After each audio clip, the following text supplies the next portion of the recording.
Hi welcome back. എല്ലാവർക്കും നമ്മുടെ പുതിയൊരു വീഡിയോയിലേക്ക് സ്വാഗതം. അപ്പോൾ ഇന്നത്തെ ഈ ഒരു വീഡിയോ ഒരു കംപ്ലീറ്റ് വ്ളോഗൊന്നുമല്ല കേട്ടോ. ഞാൻ തമ്പ്നെയിലിൽ കൊടുത്തിട്ടുള്ളതുപോലെ തന്നെ എൻ്റെ അടുത്ത് നമ്മുടെ ഒരു സബ്സ്ക്രൈബറായിട്ടുള്ള കുട്ടി മെയിൽ അയച്ച് ചോദിച്ചിട്ടുള്ള ഒരു ടോപ്പിക്കിനെ പറ്റി സംസാരിക്കാമെന്ന് വിചാരിച്ചു. അപ്പോൾ അതിൻ്റെ കൂടെ ഒരു ചെറിയ വ്ളോഗ്, അത് അത്ര ഒരു കണ്ടിന്യൂസ് ആയിട്ടുള്ള വ്ളോഗൊന്നുമല്ല. പിന്നെ അതേപോലെ ഇത് വിഷുവിൻ്റെ തലേ ദിവസം ഷൂട്ട് ചെയ്ത് വെച്ചിട്ടുണ്ടായിരുന്ന ഒരു വ്ളോഗാണ്. അത് കംപ്ലീറ്റ് ചെയ്യാൻ പറ്റിയിട്ടുണ്ടായിരുന്നില്ല. അപ്പോൾ അതുകൊണ്ട് ഞാൻ വിചാരിച്ചു ഈ ഒരു ടോപ്പിക്ക് സംസാരിക്കുന്ന ഈ ഒരു വീഡിയോയിൽ തന്നെ ആവാമെന്ന്. അപ്പോൾ ഞാൻ വീട്ടിലായിരുന്നു, എൻ്റെ വീട്ടിലായിരുന്നു. ആ ഒരു വീക്ക് അവിടെയായിരുന്നു. ഞാൻ കഴിഞ്ഞ വ്ളോഗിൽ പറഞ്ഞിട്ടുണ്ടായിരുന്നു വിഷുവിൻ്റെ തലേദിവസമാണ് നമ്മൾ ഏട്ടൻ്റെ വീട്ടിലേക്ക് വരുന്നത്. അപ്പോൾ ഒരാഴ്ചയായിട്ട് നമ്മളവിടെ ഇല്ലാത്തത് കൊണ്ട് തന്നെ റൂമിലൊക്കെ വന്നപ്പോൾ തന്നെ നമ്മൾ ജനലൊക്കെ ഒന്ന് തുറന്നിട്ട് മൊത്തത്തിൽ പൊടിയൊക്കെ ഉണ്ടാവുമല്ലോ, അപ്പോൾ അതൊക്കെ ഒന്ന് ക്ലീൻ ചെയ്യാമെന്ന് വിചാരിച്ചു. അപ്പോൾ വാവേനെ അമ്മയുടെ കയ്യിൽ കൊടുത്തിട്ട് ഞങ്ങൾ രണ്ടുപേരും കൂടിയാണ് കേട്ടോ ക്ലീനിങ്. അല്ലെങ്കിൽ തന്നെ നമ്മളൊരു വീക്കിലി ക്ലീനിങ് ഉണ്ടാവും. ഇപ്പോൾ ഫാനാണെങ്കിലും കർട്ടൻസൊക്കെ ആണെങ്കിലും വാവ് ഇത്രയും ചെറുതായതുകൊണ്ട് തന്നെ പ്രത്യേകിച്ച് അവനിങ്ങനെ അലർജി അങ്ങനെയുള്ള കാര്യങ്ങളൊക്കെ പൊടിയൊക്കെ അടിച്ചു കഴിഞ്ഞാൽ പെട്ടെന്ന് അലർജിക്ക് ആവാറുണ്ട്. അപ്പോൾ അതുകൊണ്ട് തന്നെ ഇങ്ങനൊരു ക്ലീനിങ് ഉണ്ടാവാറുണ്ട് കേട്ടോ. ഓക്കെ, അപ്പോൾ അതവിടെ നടക്കട്ടെ. നമ്മൾ നമ്മുടെ വീഡിയോയിൽ സംസാരിക്കാൻ പോകുന്ന കാര്യം എന്ന് പറയുന്നത് എങ്ങനെയാണ് ത്രൂ ഔട്ട് ദ ഡേ പോസിറ്റീവായിരിക്കാൻ നമുക്ക് പറ്റുന്നത്, അങ്ങനെ പറ്റുമോ. എനിക്ക് വന്നിട്ടുണ്ടായിരുന്ന മെയിലിൽ ചോദിച്ചതും എങ്ങനെയാണ് ചേച്ചി പോസിറ്റീവായിട്ടിരിക്കുന്നത്, അതിനെപ്പറ്റി സംസാരിക്കുമോ എന്നായിരുന്നു. അപ്പോൾ എൻ്റെ വീഡിയോസ് കാണുമ്പോൾ നിങ്ങൾക്ക് തോന്നിയിട്ടുണ്ടാവാം ഞാൻ പോസിറ്റീവായിട്ടുള്ള ഒരാളാണ്. ഉറപ്പായിട്ടും ത്രൂ ഔട്ട് ദ ഡേ പോസിറ്റീവായിട്ടിരിക്കാൻ തന്നെ ഞാൻ ശ്രമിക്കാറുണ്ട്. പക്ഷെ അത് പറ്റാത്ത ദിവസങ്ങളൊക്കെ ഉണ്ടാവും കേട്ടോ. മനുഷ്യരല്ലേ, നമ്മുടെ ലൈഫിൽ അങ്ങനെയുള്ള സാഹചര്യങ്ങളൊക്കെ വരും. പക്ഷേ അതിനെ ഓർത്ത് ലൈഫ് ലോങ് അങ്ങനെ പോവാതെ പിറ്റേ ദിവസം ആ ഒരു ഫീലിങ്സ്, നെഗറ്റീവായിട്ടുള്ളൊരു ഫീലിങ്സ് അല്ലെങ്കിൽ ഒരു സാഡ്നെസ് എന്നുള്ളതിൽ നിന്ന് സ്വിച്ച് ചെയ്യാൻ ശ്രമിക്കുക എന്നുള്ളതാണ്. ഓക്കെ, അപ്പോൾ എന്തൊക്കെയാണ് എനിക്ക് എക്സ്പീരിയൻസ് ചെയ്തിട്ടുള്ള കാര്യങ്ങൾ, അതിൽ നിന്നാണ് കേട്ടോ ഞാൻ എങ്ങനെ ഈ ഒരു പോസിറ്റീവായിട്ടിരിക്കാം എന്നുള്ളതിനെ പറ്റി സംസാരിക്കുന്നത്. സോ ഫസ്റ്റ് വേണ്ട ഒരു കാര്യം എനിക്ക് തോന്നിയത് പ്രോപ്പറായിട്ടുള്ള ഒരു മോർണിംഗ് റൊട്ടീനാണ്. അതായത് നമ്മുടെ ഡേ നമ്മൾ സ്റ്റാർട്ട് ചെയ്യുന്നത് വളരെ പ്ലാനിങ്ങോട് കൂടിയാണെങ്കിൽ ആ ഒരു ഡേയിൽ എന്തൊക്കെ കാര്യങ്ങൾ ചെയ്യണം എന്നുള്ളത് നമുക്ക് നേരത്തെ തന്നെ അറേഞ്ച് ചെയ്ത് വെക്കാൻ പറ്റും. അല്ലെങ്കിൽ ആ ഒരു ഡേ എങ്ങനെ ആയിരിക്കണമെന്ന് ഏറെക്കുറെ നമുക്ക് ഡിസൈഡ് ചെയ്യാൻ പറ്റും. സോ രാവിലെ തന്നെ, അതായത് ഒരുപാട് എന്താ പറയുക 3 മണിക്കോ 4 മണിക്കോ ഒന്നുമല്ല, നിങ്ങളെക്കൊണ്ട് പറ്റുന്ന അത്ര നേരത്തെ എണീക്കാൻ ശ്രമിക്കുക. കാരണം ആ ഒരു രാവിലെ എണീറ്റ് കാര്യങ്ങൾ ചെയ്തു തുടങ്ങുമ്പോൾ ഉള്ള ഒരു ഫീല് ഒരുപാട് ലേറ്റായി എണീറ്റാൽ കിട്ടുമെന്ന് എനിക്ക് പേഴ്സണലി തോന്നിയിട്ടില്ല. കാരണം ഇതുവരെയുള്ള ലൈഫ് വെച്ച് നോക്കുവാണെങ്കിൽ രാവിലെ എണീറ്റ് വന്ന് കാര്യങ്ങൾ ചെയ്ത സമയങ്ങളും ഉണ്ട്, ഒരുപാട് ലേറ്റായിട്ട് എണീറ്റ സമയങ്ങളും ഉണ്ട്. അപ്പോൾ എനിക്കെപ്പോഴും പ്രൊഡക്റ്റീവായിട്ട് തോന്നിയിട്ടുള്ളത് രാവിലെ എണീക്കുന്നത് തന്നെയാണ്. അപ്പോൾ ഞാനിപ്പോൾ കൺസിസ്റ്റൻ്റ് ആയിട്ട് ഫോളോ ചെയ്യുന്നതും അതുതന്നെയാണ്. സോ കൃത്യമായിട്ടുള്ള ഒരു മോർണിംഗ് റുട്ടീൻ സെറ്റ് ചെയ്യുക. നമ്മുടെ കഴിഞ്ഞ വീഡിയോ തന്നെ അതിനെപ്പറ്റിയായിരുന്നു. ദ മിറാക്കിൾ മോർണിംഗ് എന്ന പുസ്തകത്തിലെ സെർവേഴ്സ് മോർണിംഗ് റുട്ടീനെ പറ്റിയായിരുന്നു നമ്മുടെ കഴിഞ്ഞ വീഡിയോ. അപ്പോൾ എനിക്ക് മെയിൽ അയച്ച ആളുടെ അടുത്ത് തന്നെ ഞാൻ പറഞ്ഞിരുന്നു ഞാനിങ്ങനെ ഒരു മോർണിംഗ് റുട്ടീനെ പറ്റിയിട്ട് ദ മിറാക്കിൾ മോർണിംഗ് വെച്ചിട്ട് ഒരു വീഡിയോ ചെയ്യുന്നുണ്ട്, അതിന് ശേഷം ഞാൻ പോസിറ്റീവായിട്ടിരിക്കുന്നത് എങ്ങനെയാണെന്നുള്ള വീഡിയോ ചെയ്യാമെന്ന് പറഞ്ഞിരുന്നു. കാരണം എനിക്ക് ത്രൂ ഔട്ട് ദ ഡേ പോസിറ്റീവായിട്ടിരിക്കാൻ സാധിക്കുന്നത്, അല്ലെങ്കിൽ എനിക്കൊരു പോസിറ്റീവ് എനർജി കിട്ടാൻ വൺ ഓഫ് ദ റീസൺ ആ ഒരു മോർണിംഗ് റൊട്ടീൻ തന്നെയാണ്. സോ നമ്മുടെ ആ ഒരു സെർവേഴ്സ് മോർണിംഗ് റൊട്ടീൻ നിങ്ങൾ കണ്ടിട്ടില്ല എങ്കിൽ ഞാൻ ഡിസ്ക്രിപ്ഷൻ ബോക്സിൽ ലിങ്ക് മെൻഷൻ ചെയ്യാം, നിങ്ങളൊന്ന് കണ്ടു നോക്കുക. ഓക്കെ, സോ അങ്ങനെ കൃത്യമായിട്ട് ഉള്ള ഒരു മോർണിംഗ് റൊട്ടീൻ ഫോളോ ചെയ്യുക എന്നുള്ളതാണ് ഫസ്റ്റ് ടിപ്പ് എന്ന് പറയുന്നത്. ഇനി രണ്ടാമത്തെ കാര്യം, ആ ഒരു സെർവേഴ്സ് മോർണിംഗ് റൊട്ടീനിലുള്ള ഒരു കാര്യം തന്നെയാണ് ഗ്രാറ്റിറ്റ്യൂഡ്. അതായത് എപ്പോഴും നമ്മൾ നന്ദിയുള്ളവരായിരിക്കുക എന്നുള്ളതാണ്. അപ്പോൾ ഈ ഒരു ഗ്രാറ്റിറ്റ്യൂഡ് ജേർണലിങ്ങിനെ പറ്റിയും ഞാൻ ഓൾറെഡി ഒരു വീഡിയോ ചെയ്തിട്ടുണ്ട്, അതിൻ്റെ ലിങ്കും ഞാൻ ഡിസ്ക്രിപ്ഷനിൽ കൊടുക്കാം. ഇത്തരത്തിലുള്ള വീഡിയോസ് നേരത്തെ ചെയ്തു വെക്കാൻ കാരണം ഇങ്ങനെയുള്ളൊരു വീഡിയോ അല്ലെങ്കിൽ ഇങ്ങനെയുള്ളൊരു പോസിറ്റീവ് തിങ്കിങ് എങ്ങനെ ആവാം എന്നുള്ളതിനെ പറ്റി സംസാരിക്കുമ്പോൾ ഈ കാര്യങ്ങളൊക്കെ വളരെ വിശദമായി തന്നെ പറയേണ്ടതുണ്ട്. അപ്പോൾ നമുക്ക് എല്ലാം കൂടെ ഒരു വീഡിയോയിൽ പറഞ്ഞ് ഒത്തിരി ലോങ് ആവും. അതുകൊണ്ടാണ് ഈ ഗ്രാറ്റിറ്റ്യൂഡ് ജേർണലിങ്ങും അതേപോലെ സെർവേഴ്സ് മോർണിംഗ് റുട്ടീനും ആദ്യം ഒരു സെപ്പറേറ്റ് വീഡിയോ ആയിട്ട് ചെയ്തത്.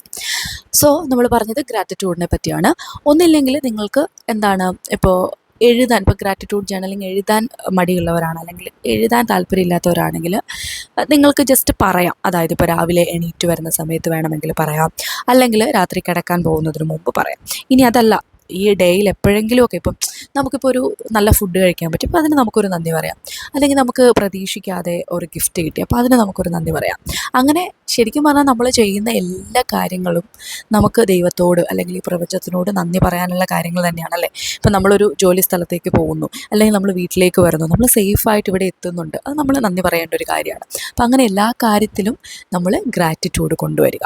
സോ ഞാൻ ഈ പറഞ്ഞ പോലെ ഒന്നില്ലെങ്കിൽ നിങ്ങൾക്കിങ്ങനെ ജസ്റ്റ് പറയാം, രാവിലെ എണീക്കുമ്പോഴും രാത്രി കിടക്കുമ്പോഴും ഒക്കെ. അല്ലെങ്കിൽ ഗ്രാറ്റിറ്റ്യൂഡ് ജേർണലിങ് ഇങ്ങനെ എഴുതി തന്നെ പ്രാക്ടീസ് ചെയ്യുക. എൻ്റെ ഒരു അഭിപ്രായത്തിൽ എപ്പോഴും എഴുതുന്നത് തന്നെയാണ് നല്ലത് കേട്ടോ. ഇപ്പം നിങ്ങൾ ഡെയിലി മോർണിംഗ് എഴുതുന്നുണ്ട്, അല്ലെങ്കിൽ നൈറ്റ് എപ്പോഴെങ്കിലും നിങ്ങൾക്ക് സമയമുള്ള പോലെ എഴുതുന്നുണ്ടെങ്കിൽ നിങ്ങൾ ആ ഒരു 1 വീക്ക് ആകുമ്പോഴത്തേക്കും ജസ്റ്റ് നിങ്ങളുടെ ഗ്രാറ്റിറ്റ്യൂഡ് ജേർണൽ ഒന്ന് മറിച്ച് നോക്കുക. അപ്പം നമുക്ക് മനസ്സിലാവും എന്തുമാത്രം അനുഗ്രഹങ്ങളാണ് ദൈവം നമ്മളിലേക്ക് തന്നിട്ടുള്ളത് എന്നുള്ളത്. അപ്പോൾ അതിന് എപ്പോഴും നല്ലത് ഇങ്ങനെ എഴുതി വെക്കുന്നതാണ്. സോ ഗ്രാറ്റിറ്റ്യൂഡ് ജേർണലിങ് ചെയ്യുക എന്നുള്ളതാണ് രണ്ടാമത്തെ ടിപ്പ്. ഇനി മൂന്നാമതായിട്ട് എനിക്ക് പറയാനുള്ള കാര്യം റീഫ്രെയിം യുവർ നെഗറ്റീവ് തോട്ട്സ് എന്നുള്ളതാണ്. അതായത് ഇങ്ങനെയൊക്കെ ചെയ്താലും നമുക്ക് ചില സമയങ്ങളിൽ ചില നെഗറ്റീവ് തോട്ട്സ് വരും. ഓ ഇങ്ങനെ ആയിപ്പോയല്ലോ, അല്ലെങ്കിൽ ഇങ്ങനെ സംഭവിച്ചല്ലോ എന്നുള്ള ഒരു നെഗറ്റീവ് തോട്ട് വരും. അല്ലെങ്കിൽ നമ്മൾ പഴയ കാര്യങ്ങളെയൊക്കെ ഓർത്ത് അന്ന് അങ്ങനെ ചെയ്യേണ്ടിയിരുന്നില്ല എന്നൊക്കെ വിചാരിക്കും അല്ലേ. അപ്പോൾ ഒരു നെഗറ്റീവ് തോട്ടാണ് വന്നതെന്ന് നമുക്ക് മനസ്സിലായാൽ അതിനെ ഒന്ന് മാറ്റി ചിന്തിക്കാൻ വേണ്ടിയിട്ട് ശ്രമിക്കുക. അതായത് നെഗറ്റീവ് തോട്ട്സ് വന്നാൽ നമുക്ക് എങ്ങനെ മനസ്സിലാക്കാം? നമ്മുടെ മൂഡൊന്ന് ഡൗൺ ആവുകയാണ്, അല്ലെങ്കിൽ നമുക്ക് ആകെ ഒരു വിഷമം തോന്നുന്നു, ഒന്നും ചെയ്യാൻ തോന്നുന്നില്ല. അപ്പോൾ നമുക്ക് മനസ്സിലാക്കാം നെഗറ്റീവായിട്ടുള്ള എന്തോ നമ്മൾ ചിന്തിച്ച് കൂട്ടിയിട്ട് തന്നെയാണ്, അല്ലെങ്കിൽ ചിന്തിക്കുന്ന കാര്യത്തിനെ പറ്റി ഇങ്ങനെ കാട് കയറി ചിന്തിച്ച് പോയിട്ടാണ്. സോ അപ്പോൾ തന്നെ നമുക്ക് ആ ഒരു നെഗറ്റീവ് തോട്ട് നമുക്ക് വന്നു, നമുക്ക് വിഷമായി എന്ന് മനസ്സിലായാൽ ആ ഒരു മൊമെൻറ്റിൽ അത് സ്റ്റോപ്പ് ചെയ്യുക. എന്നിട്ട് അതിനെ എന്താണ് മറ്റൊരു രീതിയിൽ ഒന്ന് ചിന്തിച്ച് നോക്കുക. അപ്പോൾ ഏതൊരു കാര്യമാണെങ്കിലും ഇപ്പോൾ നമുക്ക് ബാഡായിട്ടുള്ളൊരു എക്സ്പീരിയൻസ് ഉണ്ടായെങ്കിൽ ഓക്കെ എനിക്ക് ഇതിൽ നിന്ന് ഇങ്ങനെയുള്ള കാര്യങ്ങൾ മനസ്സിലാക്കാൻ പറ്റിയല്ലോ, അല്ലെങ്കിൽ എന്താ പറയുക, ഇപ്പോൾ ഒരു എക്സാം ഫെയിലായെങ്കിൽ അപ്പം ഞാൻ ചെയ്തതിൽ കുറച്ച് മിസ്റ്റേക്സ് ഉണ്ടായിരുന്നല്ലേ, അല്ലെങ്കിൽ ഞാൻ കുറച്ചുകൂടി ഇമ്പ്രൂവ് ചെയ്യേണ്ടതുണ്ടല്ലേ, അല്ലെ എനിക്ക് എവിടെയാണ് തെറ്റുപറ്റിയത് എന്നൊക്കെ മനസ്സിലാക്കാനുള്ള ഒരു മാർഗമായിട്ട് അതിനെ കാണുക. സോ എപ്പോഴും നെഗറ്റീവ് തോട്ട്സിനെ റീഫ്രെയിം ചെയ്യാൻ വേണ്ടിയിട്ട് ശ്രമിക്കുക. അടുത്തായിട്ട് എനിക്ക് പറയാനുള്ളത് അവോയ്ഡ് നെഗറ്റീവ് ലാംഗ്വേജ് എന്നതാണ്. അതായത് നമ്മൾ മറ്റുള്ളവരോട് സംസാരിക്കുമ്പോഴും നമ്മൾ തന്നെ എന്തെങ്കിലുമൊക്കെ ചിന്തിച്ച് ഇരിക്കുന്ന സമയത്തൊക്കെ എപ്പോഴും നമ്മൾ എനിക്കല്ലേലും ഇങ്ങനെ വരത്തുള്ളൂ, ഞാൻ എവിടെ ചെന്നാലും ഇങ്ങനെയാണ്, അങ്ങനത്തെയുള്ള നെഗറ്റീവ് സംസാരങ്ങളുണ്ടല്ലോ. അല്ലെങ്കിൽ ഇപ്പോൾ നമ്മൾ മറ്റുള്ളവരോട് വളരെ തമാശയ്ക്ക് പറയുന്നതായിരിക്കും നമ്മൾ എവിടെ ചെന്നാലും ഇതുപോലെയാണ്, അല്ലെ നമ്മളിങ്ങനെ നേരത്തെയൊക്കെ ആണെങ്കിലും ഞാൻ അങ്ങനെ പറയുമായിരുന്നു, തമാശയ്ക്ക് നമ്മളെവിടെ പരിപാടി അവതരിപ്പിച്ചാലും ഇതുപോലെയാണ് എന്നുള്ള രീതി പറയും. പക്ഷെ ഇപ്പം ഞാൻ ആ രീതിയിലുള്ള നെഗറ്റീവ് തോട്ട്സ് എൻ്റെ അടുത്തും, അതായത് ഞാൻ ചിന്തിക്കുന്ന സമയത്തും അങ്ങനെ പറയാറില്ല. മറ്റൊരാളോട് സംസാരിക്കുമ്പോഴിപ്പം ഞാനും ഏട്ടനും ഒക്കെ സംസാരിക്കുമ്പോൾ ഞങ്ങൾ അറിയാതെ എന്തെങ്കിലും അങ്ങനെ പറഞ്ഞു പോയാലും ഓക്കെ നമ്മൾ പെട്ടെന്ന് തന്നെ അതിൻ്റെ അങ്ങനെയല്ല, ഇങ്ങനൊരു പോസിറ്റീവ് വേ എന്നുള്ള രീതിയിൽ അതിനെ സ്വിച്ച് ചെയ്യാറുണ്ട്. അപ്പോൾ അത് എന്താ പറയുക, നിങ്ങൾ വിചാരിക്കും അതത്ര എഫക്റ്റ് അല്ല എന്നുള്ളത്. പക്ഷേ നമ്മളങ്ങനെ പറയുന്ന നെഗറ്റീവ് ലാംഗ്വേജ് നമ്മുടെ സബ് കോൺഷ്യസ് മൈൻഡിൽ അത് രജിസ്റ്റർ ചെയ്യപ്പെടുന്നുണ്ട്. കാരണം ആ ഒരു നെഗറ്റീവ് ലാംഗ്വേജ് സംസാരിക്കാതെ ആയപ്പോൾ എനിക്ക് നല്ലൊരു ഡിഫറൻസ് അവിടെ ഫീൽ ചെയ്തിട്ടുണ്ട്. സോ അതാണ് അടുത്തൊരു ടിപ്പ് എന്ന് പറയുന്നത്. ഇനി അടുത്തൊരു പോയിൻ്റ് എന്ന് പറയുന്നത് എപ്പോഴും എല്ലാവർക്കും ചെയ്യാൻ വളരെ ബുദ്ധിമുട്ടുള്ളൊരു കാര്യമാണ്. ഞാനും ഇത് പ്രാക്ടീസ് ചെയ്ത് തുടങ്ങിയപ്പോൾ ആദ്യമൊക്കെ എനിക്കിത് വലിയ പാടായിരുന്നു, ഇത് കറക്റ്റായിട്ട് ഇങ്ങനെ കൺസിസ്റ്റൻ്റായിട്ട് ഫോളോ ചെയ്തു പോവാൻ. പക്ഷെ പിന്നീട് റെഗുലറായിട്ട് നമ്മൾ ചെയ്തപ്പോഴത്തേക്കും നമ്മൾ ആ ഒരു ട്രാക്കിലേക്ക് വന്നു. ആ tip stay in the present moment എന്നുള്ളതാണ്.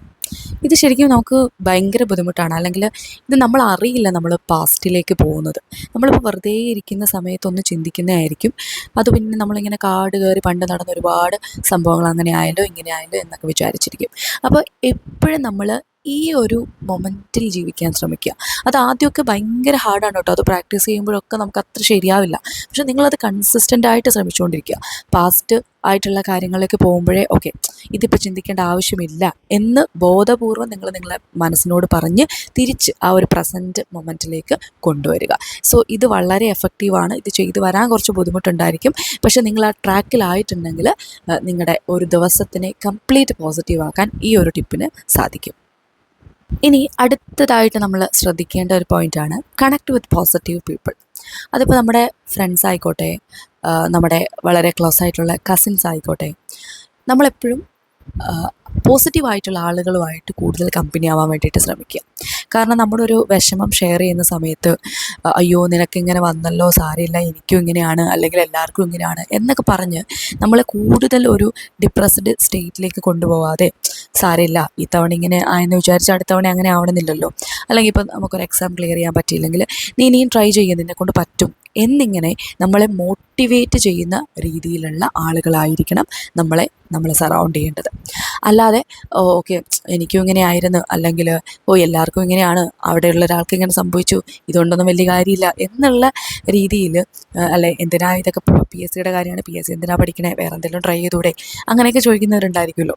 നല്ല വേയിൽ അത് പറയുന്നവരുണ്ടായിരിക്കും. പക്ഷെ അതല്ലാതെ നമ്മുടെ ആ ഒരു സ്വപ്നങ്ങളെ, നമ്മുടെ ലക്ഷ്യങ്ങളെ ഡീമോട്ടിവേറ്റ് ചെയ്യുന്ന രീതിയിലുള്ള ആളുകളിൽ നിന്ന് നിങ്ങൾ മാറി നിൽക്കുക. പോസിറ്റീവായിട്ടുള്ള ആളുകളെ കൂടുതൽ ജീവിതത്തിലേക്ക് അടുപ്പിക്കുക. ഇനി അടുത്തത് നെഗറ്റീവായിട്ടുള്ള ന്യൂസ്, അല്ലെങ്കിൽ വളരെ ടോക്സിക് ആയിട്ടുള്ള സോഷ്യൽ മീഡിയ കോണ്ടൻറ്റുകളിൽ നിന്ന് മാറി നിൽക്കുക എന്നുള്ളതാണ്. ഞാനത് റീസെൻ്റായിട്ട് ഒരു 6 മാസമായിട്ടുള്ളൂ ഞാൻ ആ ഒരു കാര്യം പ്രാക്ടീസ് ചെയ്യാൻ തുടങ്ങിയിട്ട്. നേരത്തെയൊക്കെ ഇങ്ങനെ ഭയങ്കരമായിട്ടുള്ള നെഗറ്റീവ് ന്യൂസ് ഉണ്ട്, അതിപ്പം വലിയ കൊലപാതകം അല്ലെങ്കിൽ അങ്ങനെയുള്ള കാര്യങ്ങളൊക്കെയാണ്. അത് നമ്മൾ അറിയാതെ കണ്ടുപോകും. ഇപ്പോൾ യൂട്യൂബിലൊക്കെ കയറുമ്പോൾ നമ്മൾ പിന്നെയും അത് ഓരോന്ന് സെർച്ച് ചെയ്ത് കാണും. പക്ഷേ അത് നമ്മുടെ സബ് കോൺഷ്യസ് മൈൻഡിനെ ഒരുപാട് നെഗറ്റീവായിട്ടുള്ള രീതിയിൽ ബാധിക്കുന്നുണ്ട് എന്നുള്ളത് എനിക്ക് പിന്നീട് മനസ്സിലായി. പിന്നെ ഞാൻ ഇതുമായിട്ട് റിലേറ്റ് ചെയ്ത ഒരു ക്ലാസ്സൊക്കെ അറ്റൻഡ് ചെയ്ത സമയത്ത് അവിടെയും ആ മാഡം പറഞ്ഞൊരു കാര്യമാണ്, നിങ്ങൾ negative news, negative social media കോണ്ടൻറ്റിൽ നിന്ന് മാറി നിൽക്കുക. നിങ്ങൾക്ക് കാര്യങ്ങളെപ്പറ്റി അറിയണമെങ്കിൽ പോസിറ്റീവായിട്ടുള്ള രീതിയിലുള്ള, അതായത് നോർമലി നമുക്ക് പത്രം വായിക്കാം, അതായത് വളരെ നമുക്ക് ആവശ്യമുള്ള കാര്യങ്ങൾ അറിയാനുള്ള എന്നുള്ള രീതിയിൽ, അല്ലാതെ ഒരുപാട് ഇങ്ങനെ നെഗറ്റീവായിട്ടുള്ള ന്യൂസ്, പ്രത്യേകിച്ച് ഇപ്പം ആരും അങ്ങനെ പത്രം വായിച്ചല്ലല്ലോ നെഗറ്റീവ് ന്യൂസ് അറിയുന്നത്, യൂട്യൂബിലും അല്ലെങ്കിൽ അങ്ങനെയുള്ള സോഷ്യൽ മീഡിയ വഴി കണ്ടിട്ടാണല്ലോ. അപ്പോൾ അങ്ങനെയുള്ള സോഷ്യൽ മീഡിയ കോണ്ടൻറ്റ് മാക്സിമം നിങ്ങൾ അവോയ്ഡ് ചെയ്ത് വിടുക.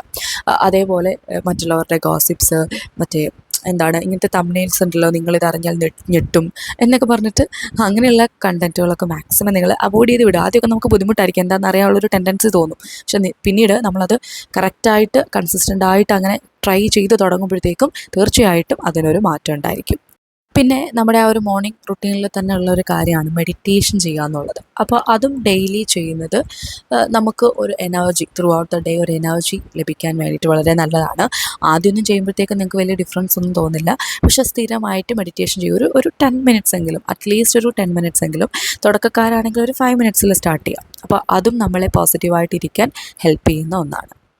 പിന്നെ അടുത്ത പോയിൻറ്റും നമ്മുടെ ആ ഒരു സേവേഴ്സ് മോർണിംഗ് റുട്ടീനിൽ പറയുന്നതാണ്. അതായത് അവിടെ അഫർമേഷൻസ് എന്നുള്ള രീതിയിലാണിത് പറയുന്നത്.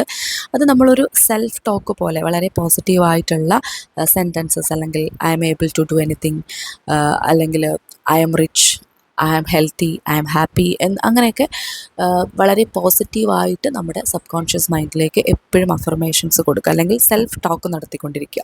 അതിന് വേണ്ടിയിട്ട് ഈ മിറർ ടെക്നിക്ക് പോലുള്ള കാര്യങ്ങളൊക്കെ ഉപയോഗിക്കുക കേട്ടോ. നമ്മൾ കണ്ണാടിയുടെ മുന്നിൽ ചെന്ന് നിന്നിട്ട് നമ്മളോട് നമ്മൾ ഇപ്പോൾ നമ്മൾ ബ്യൂട്ടിഫുള്ളാണ്, അല്ലെങ്കിൽ നമുക്കെല്ലാം ചെയ്യാൻ സാധിക്കും, നമ്മൾ ചെയ്യുന്നതൊക്കെ സക്സസ്സിലെത്തും, അങ്ങനെ നിരന്തരം 1-2 ദിവസമല്ല, നിരന്തരം അത്തരത്തിലുള്ള പോസിറ്റീവ് സെൽഫ് ടോക്ക് ചെയ്യുക എന്നുള്ളത് വളരെ നല്ല ഒരു മെത്തേഡാണ്.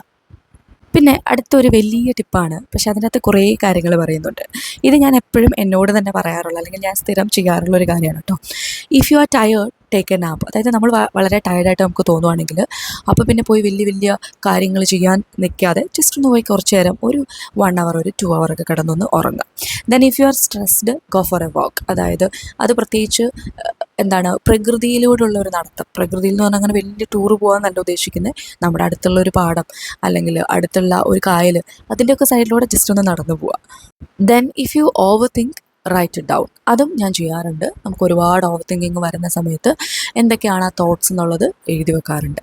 അത് ഞാൻ ചെയ്യുന്ന വേറൊരു മെത്തേഡിലാണ്. തോട്ട്സ് എഴുതും, പിന്നെ ഇതിന് എനിക്ക് ചെയ്യാൻ പറ്റിയ സൊല്യൂഷൻ എന്നുള്ള രീതിയിലൊക്കെ കണ്ടെത്തും. പക്ഷെ അതൊക്കെ മുമ്പായിരുന്നു ചെയ്യുന്നത്. ഇപ്പം അങ്ങനെ അധികം ഓവർ തിങ്ക് ചെയ്ത് പോകാറില്ല. ഓക്കെ, സോ അപ്പം ഇത്രയൊക്കെയാണ് കേട്ടോ എനിക്ക് ഈ ഒരു പോസിറ്റീവായിട്ടിരിക്കാൻ എന്തെല്ലാം ചെയ്യും എന്നതിനെപ്പറ്റി പറയാനുള്ളത്.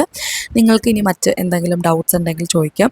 അതേപോലെ നമ്മുടെ വീഡിയോ ഇഷ്ടമായിട്ടുണ്ടെങ്കിൽ തീർച്ചയായിട്ടും എന്ത് ചെയ്യണം, ഹാർട്ട് കമൻറ്റ് ചെയ്യണം കേട്ടോ. അപ്പോൾ അടുത്തൊരു വീഡിയോയിൽ കാണാം. അടുത്ത വീഡിയോയിൽ നിങ്ങൾക്ക് ഇഷ്ടപ്പെട്ട ഏതെങ്കിലും ടോപ്പിക്ക് സംസാരിക്കണോ എന്നുള്ളതിനെ പറ്റിയും കമൻറ്റ് ചെയ്യാവേ. സോ അപ്പോൾ ഇന്നത്തെ വീഡിയോ നമ്മൾ വൈൻഡപ്പ് ചെയ്യുകയാണ്. ഇതൊരു കംപ്ലീറ്റ് വ്ളോഗ് അല്ലാത്തത് കൊണ്ട് തന്നെ വ്ളോഗിൽ നടന്ന കൂടുതൽ കാര്യങ്ങളെ പറ്റിയൊന്നും ഞാൻ പറയുന്നില്ല കേട്ടോ. അപ്പോൾ അടുത്തൊരു വീഡിയോയിൽ കാണാം. Thank you for watching.